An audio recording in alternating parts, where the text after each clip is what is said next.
What's up? What's up? What's up, Chris? Hey, everybody.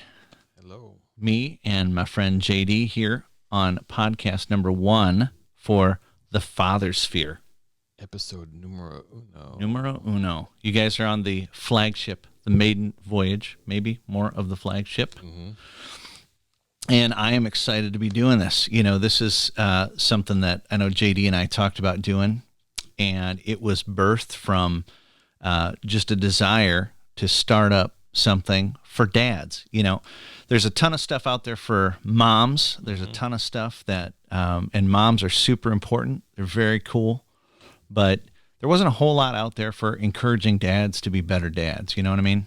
And I think there is compelling evidence anywhere you look that dads are key for kids and their well-being, and just like moms are. But this is specifically for dads out there that are looking to become super dads. Speaking of super dads, this dad right here that's speaking us at this moment, Chris, is tied up. Sorry about that. I didn't know you. Yeah. Oh, hey, look, the leash. The leash has gotten This is a lot awesome. longer. I can walk around the room now. This is great. My bad. I can pace. As it is our first episode, there's gonna be a lot of hiccups. No, that wasn't a hiccup. You just tied me up to the mic so I couldn't move around. That intro song, by the way, that's another experiment where we're doing. Hope you guys like it. It was very superhero like, and with the theme of super dad, I felt like it was appropriate. I think so too. But once again, you mentioned as we start developing this flagship, it's going to get better. That's right. So welcome to the maiden voyage of the Fathersphere. The Fathersphere. That's right. Little bit about yourself, Chris. You So, are a father, obviously. Yes, a little bit about me. I am a father of 3 wonderful, incredible girls. I had people ask me, "Are you going to try for the boy?" I have 3 of them, and I said, "Do you see a pattern here?" I don't think I can make them. No. So I just said, you know what? I have 3 wonderful girls. You know, my wife, she wanted 4. And I was kind of like, I wanted 2. And my wife is smoking hot and sexy. And she would not have needed to do much to get 4 out of this guy. But our youngest she had to go on bed rest. So that was it. She was like, "Oh, I'm not doing that again." Super young age, bed rest, or? Yeah, we were about, I don't know, 3.5 months in, and like she started dilating, and she was on bed rest. Maybe it was a little your later. wife was on bed rest. My wife, Sorry, yeah. I thought you meant your child. No. My wife was on bed rest, and man, she had probably about 6, maybe 8 weeks. It was a long time, and she's a terrible patient. You know, She hated it. So that sunk the deal for just keeping 3. She's like, "I got 3 healthy ones. I'm happy with that." And we didn't go for a 4th. So there it is.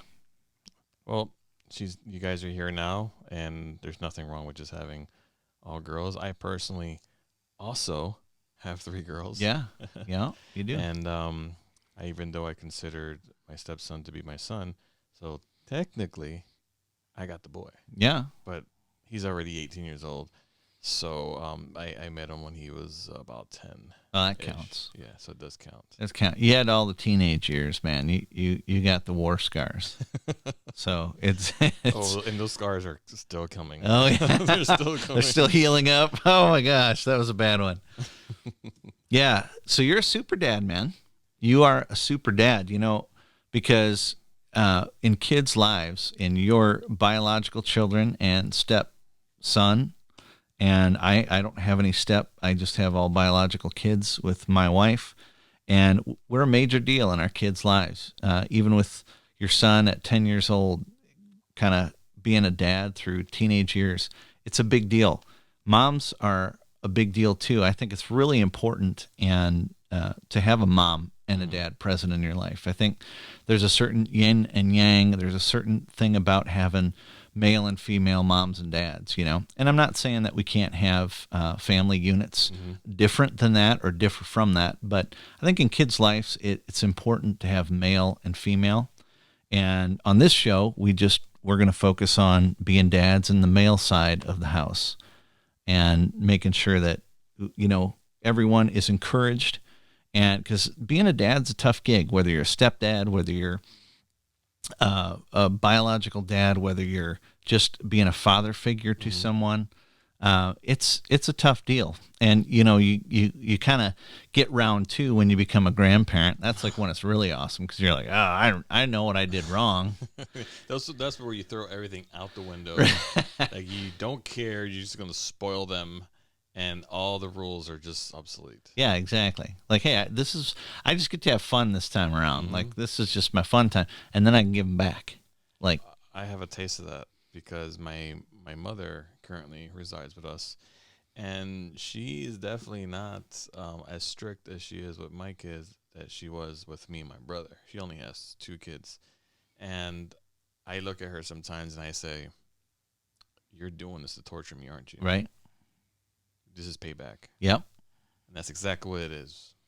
And Yep. I think it's an age thing, though. What do you think? Like, what goes on from being a father to a grandfather? I don't even know that's even You know what? future topic. Here's yeah, right. It probably is a future topic, but for me, the way I see it is I kind of sit back and I go, you know what?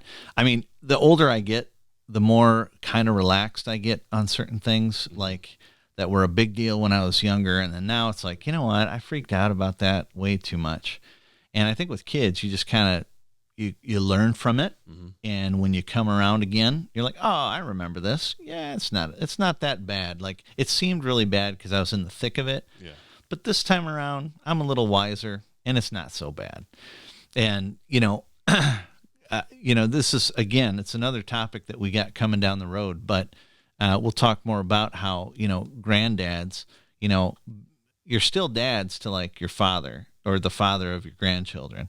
And so how it's important just to kind of help them along because you're giving sage advice when you're beyond that. You know, I had a lot of older guys in my life that had kids older than me, and they gave me a lot of great advice, you know, as my kids were getting older. And it was true, man. All of it was true. But here's another thing that I think my mom inspired me to be a great dad, oddly enough. I think it starts there. Well, so here's the deal. My mom, I love my mom. You're going to hear lots of stories about my mom, but I'm going to caveat every single story that I love my mom. I will make fun of my mom. I have a lot of crazy stories about my mom that will come out on this podcast, and I hope she doesn't listen because she will be really uptight with me about it. But my mom is awesome, and she inspired me to be a good dad. So one concept that she introduced on just being a super dad, and maybe this was just a foreshadowing of things to come, but my mom used to say, you know, if you have girls, which now I have all 3, right? She's like, if you have girls, be sure to like love on them and be sure to be affectionate with them. And I've never had a problem with that my whole life. JD can attest, like I'm a hugger, and I shake your hand once or twice, like when I'm getting to know you, because, you know, I don't know, you may be uncomfortable with hugging. But then like 3rd time around, I'm like, you know what? I'm going to hug you, and you got to put up with it, you know? So, but my mom said, you know, when you have girls, be sure to show them affection and hug on them and love on them. And the moral to that story basically was, you know, girls, they got it tough growing up. There's a lot of comparisons, a lot of things going on. But the love of a father in a girl's life is a major deal, and she doesn't have to go find that with some boyfriend or some other guy. You know what I mean? And I thought that was really profound and cool. And on the flip side, with boys, which I don't have a lot of experience raising boys, the closest I have is we had my nephew. We took care of my nephew for most of his young life. They lived right down the road. But boys too, you know, they need a male in their life to guide them and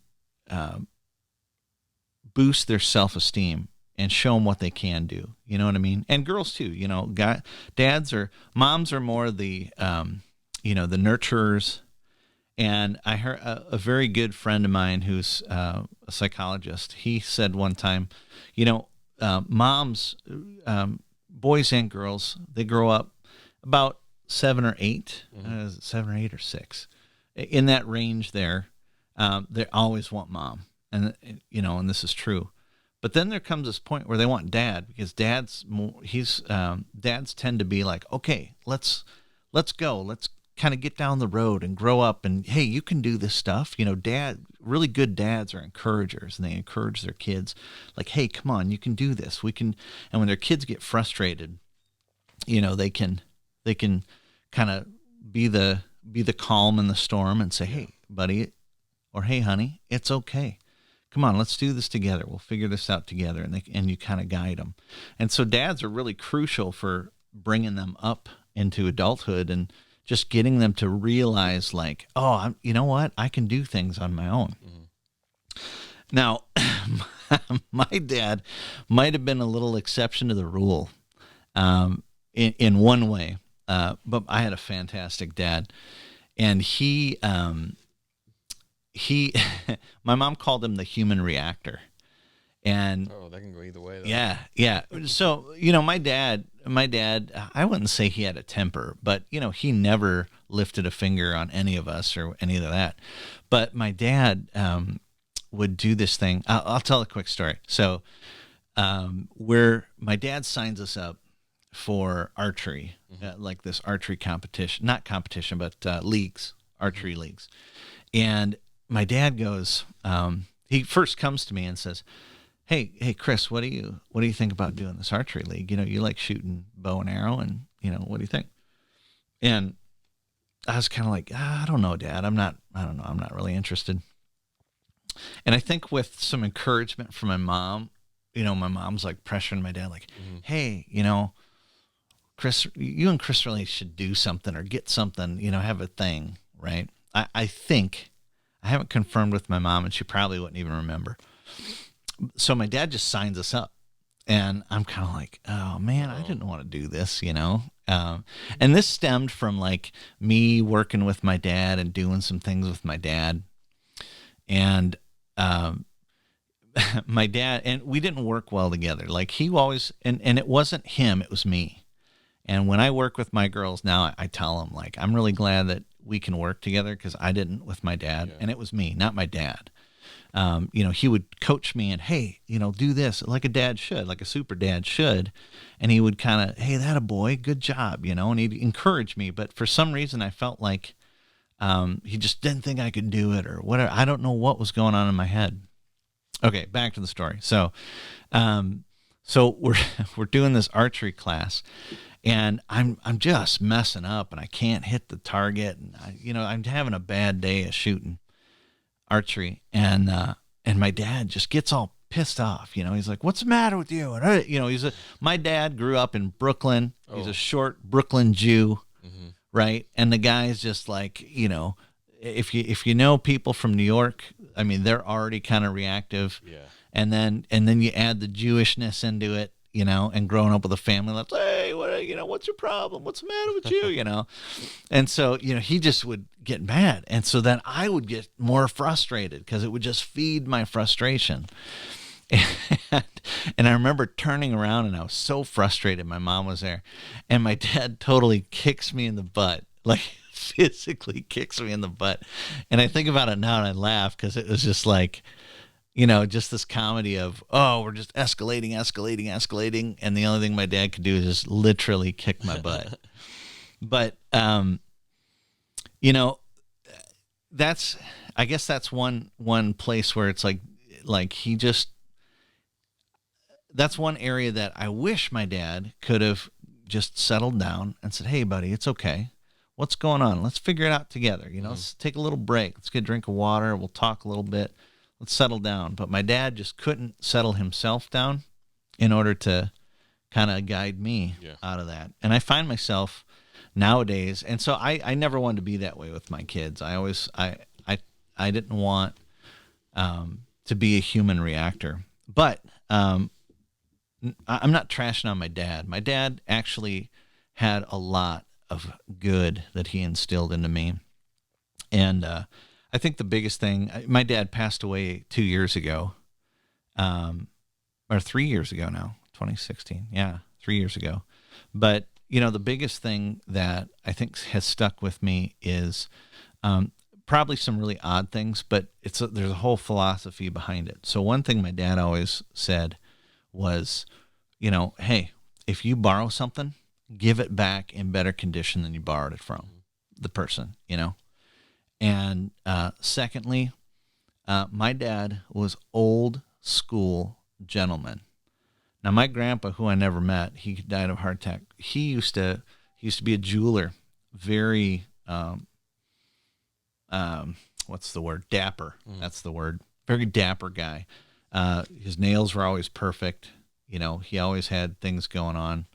But the thing with my dad is, hey, you open doors for ladies, and you don't talk crass in front of a woman, and you always treat them with respect, and you don't, like in my high school, kids were snapping bras and slapping girls in the butt. Boys were. I didn't do that stuff because my dad was going to kick my butt a second time after, like he did in archery.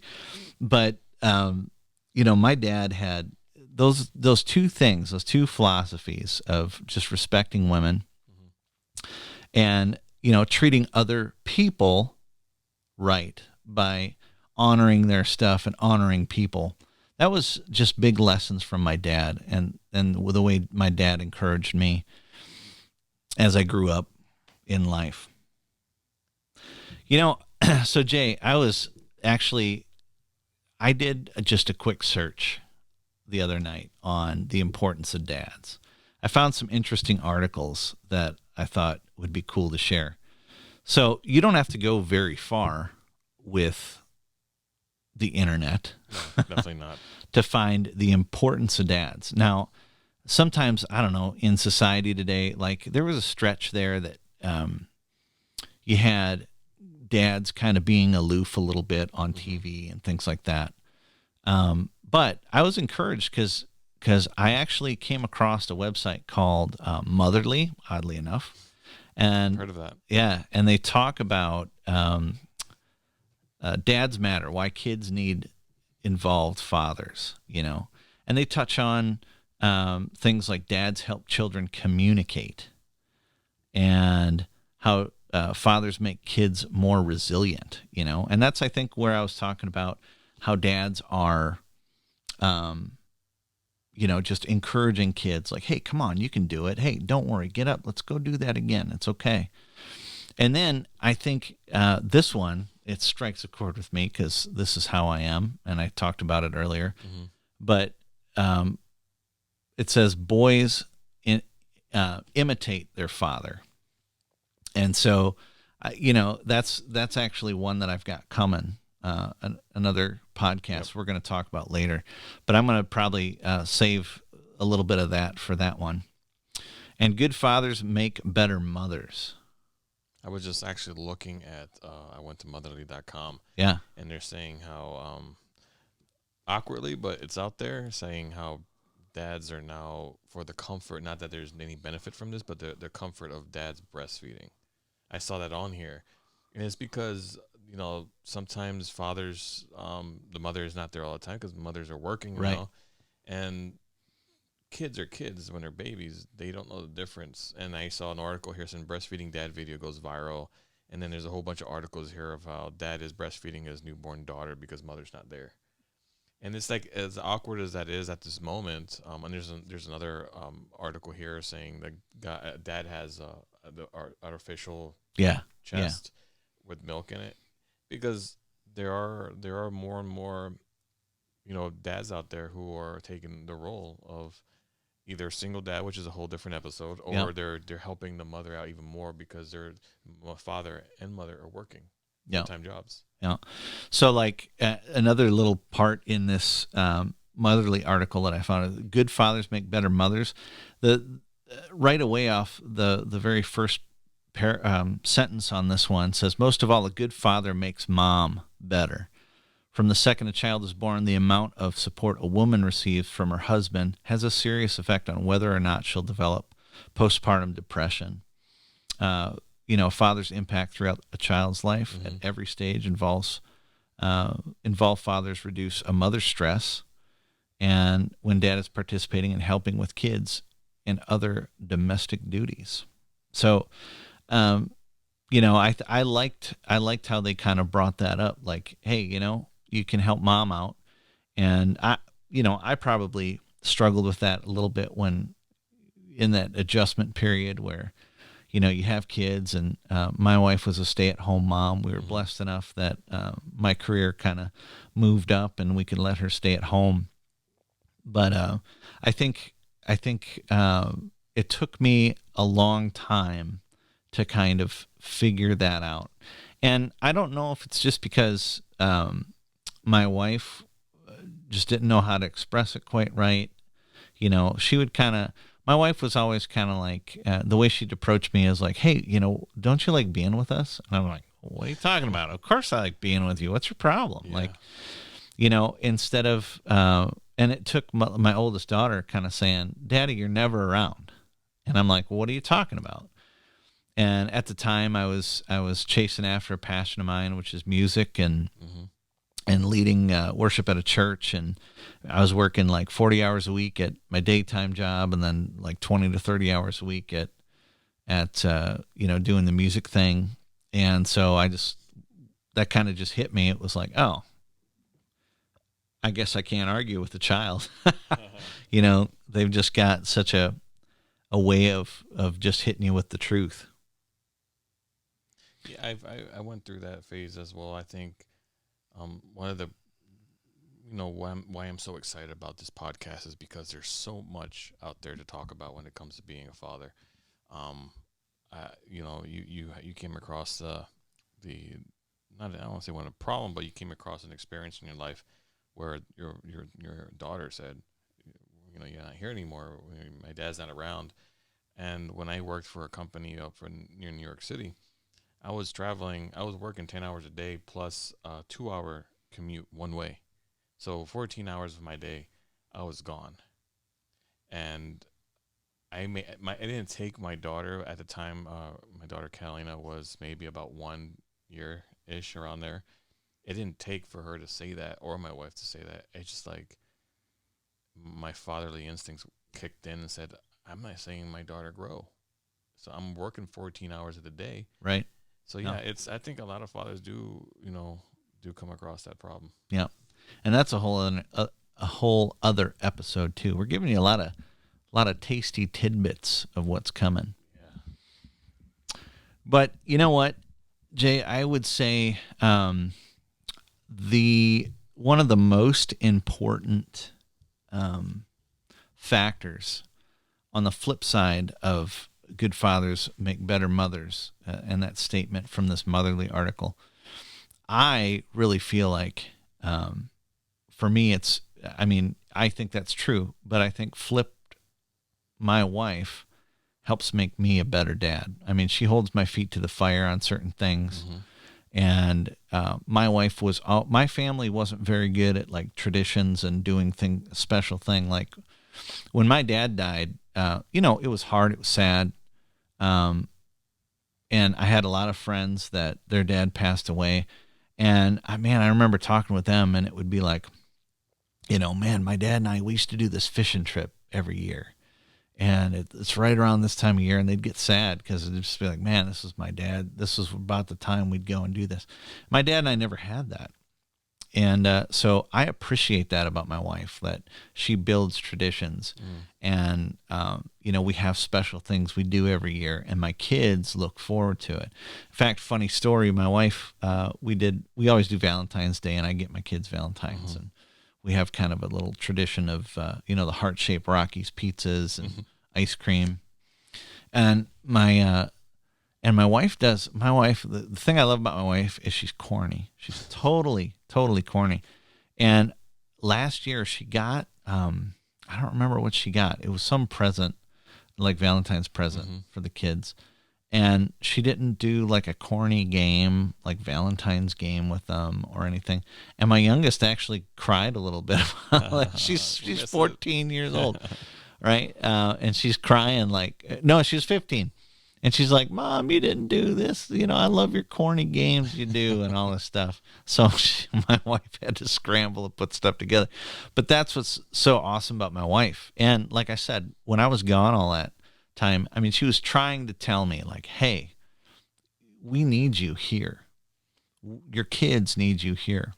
And I love that about my wife. I got to give most of the credit to my wife for helping me be a good father. I mean, I'm a man of faith, and I believe my heavenly Father helps me along with that too. But Mm-hmm. um, he put me with that woman because he wanted me to be accountable to my family, and in the end, that's what I want. And I'll confess, man, I struggle a lot because I have a lot of ambition, Mm-hmm. and I want to do a lot of stuff.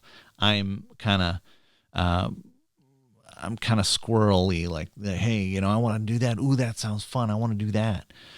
And and I think if it wasn't for my wife, I wouldn't be centered on, hey, your number one priority in this life is being a dad and being there for your family. And because your family is going to live on and carry on your legacy. Yet another podcast episode we're going to talk This is about. just little snippets of all the podcasts for the Everything. season. Yeah, Huh? we're covering everything.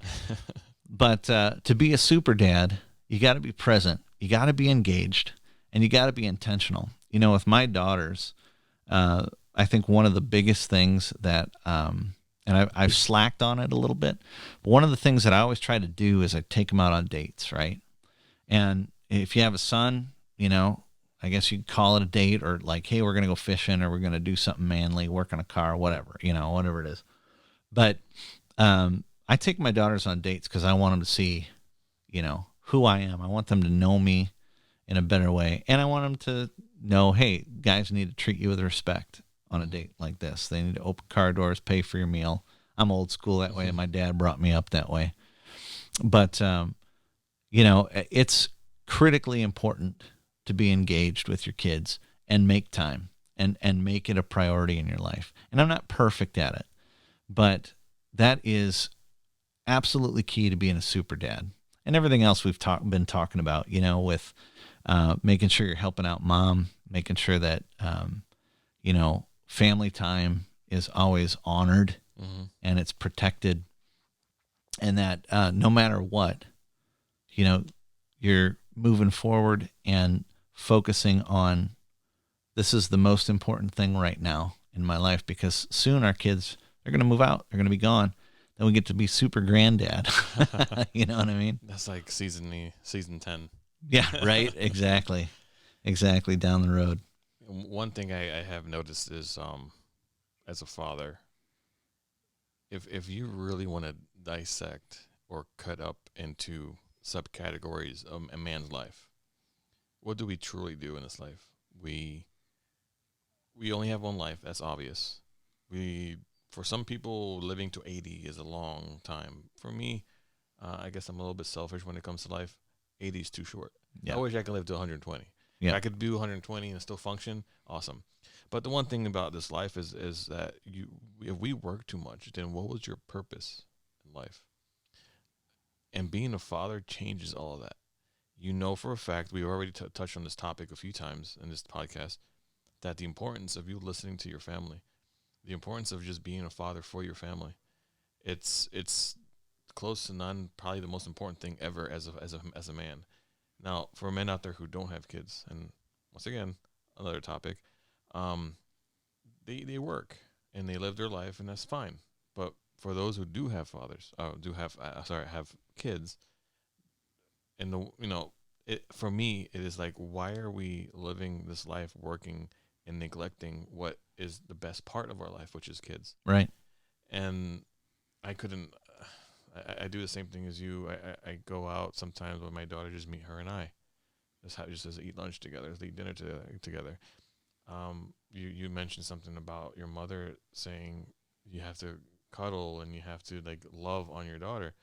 I do that almost every day. This morning, I woke up early. I got dressed. I, whatever, to ready for work, and I had like 15, 20 minutes.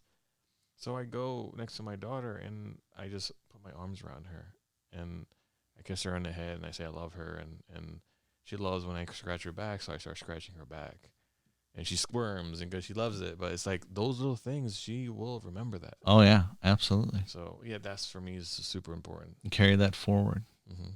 Yeah. So I think that's perfect to end this podcast on. Well, Father-daughter time. Father-daughter time, indeed. Or son time. Yeah, we're going father-daughter time because obviously that's what we have. Yeah, yeah. And one thing I've noticed, there's so many things. And just for the people out there, just to give us a little bit of a back history. This is our intro podcast. Chris and I, in my opinion, I'm not sure if you feel the same, we have a lot in common. Not only do we have 3 girls, not only I feel that honestly, your wife and my wife are like a duplicate. Yeah. No joke. Like sometimes I look at your wife, I'm like, Penny would have told me, like said that. Yeah. Also, like Yeah. that's crazy. But you have ambitions. I think your and I's problem is that we want to do too much. Yeah. Too much. It's like it's ridiculous. We don't have enough. There's not enough time in a day. But a little history between for the listeners out there who are, if you guys like this podcast, it's going to be many more. We've been planning on doing this for a long time. Chris and I have a lot in common, in my opinion. We both go to the same church. That's where we met. And we have a lot of similarities. The difference is both my parents, thank you, Lord, are still alive. I do want to, if you don't mind, I want to like brush up on my father really quick. Yeah. The topic is super dads. I've never really seen my father as a super dad, not because he's not. It's because I was stupid. I was a stupid brat growing up. I didn't take, I took everything for granted. I asked my dad for a lot of money. Like, oh, I need shoes, I need this. And every time I went over my dad's house when I was younger, oh, Dad, we got to go to the mall and get the new Nikes. Yeah. And my dad will always find a way to get me what I wanted. And I hate myself for that because he's such an incredible father. Super dad, why?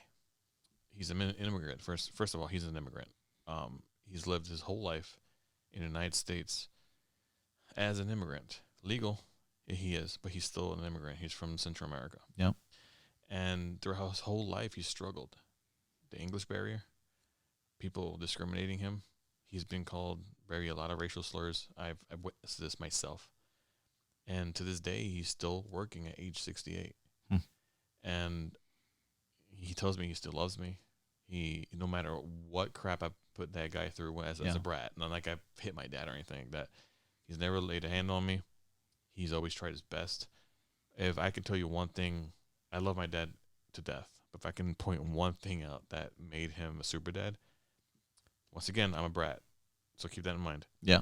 When I went to go live with my dad because my mother couldn't take care of me at the time, she was going through a lot of financial burden.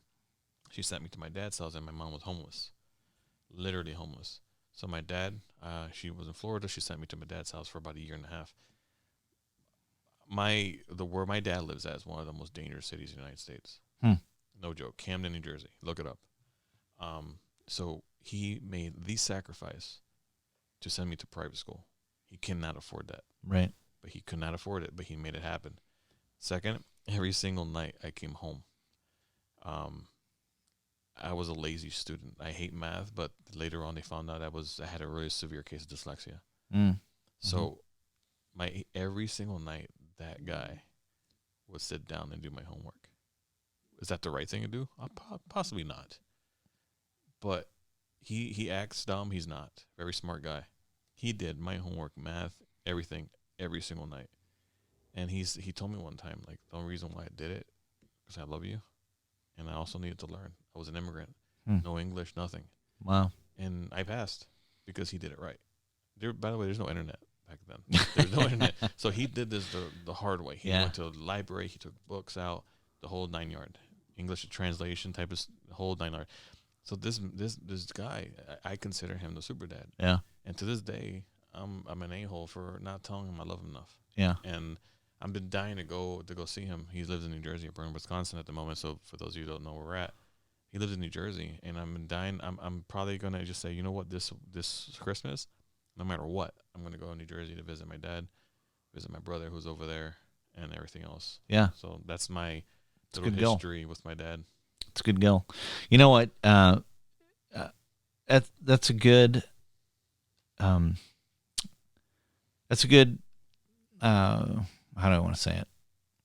My dad's better than your dad. No, No. no. I was thinking about when you were talking about that too. You know, my dad. So I was kind of a surprise, right? Like I came. My dad was in his 40s. Man, I'm younger than my dad was when he had me. Hmm. Right? My dad, I think, was 45. My mom was 32, 33, something like that. My dad robbed a cradle, and uh, so so they had me late in life, and my dad was this will date my dad. So he's an electronics repair guy, right? Hmm. Now you electronics go bad, you toss it and buy a new one. Yep. Back in the Got a day, geek back squad. in the 70s and 80s, when you had a big old tube TV, you had it repaired. Hmm. Well, he got laid off. We moved up to Waupaca, Wisconsin, this little town, and we had a vacation trailer. This trailer is not meant for a family to live in. It's literally go up for the weekends and have fun and close it down for the winter. We lived in that Definitely. thing all year long, and my dad worked building boats, and this is in his 50s. So this guy is working with 20-year-olds, building boats, working with fiberglass, and keeping up and working his tail off so we can have food on the table, you know? Hmm. So I get where you're at, man. I mean, that's the love of a dad. And just another aspect of how important dads are and how they put their family's needs before them. Super dads, right? Super dads. So families' needs, super dads, they do what they can and they do what needs to be done to get it done for their family. I think that's awesome. So go out there, everybody, and be a super dad. Thanks, guys, for listening to the Fathersphere. Join us again for our next episode. Sweet. It was a pleasure. Till next time.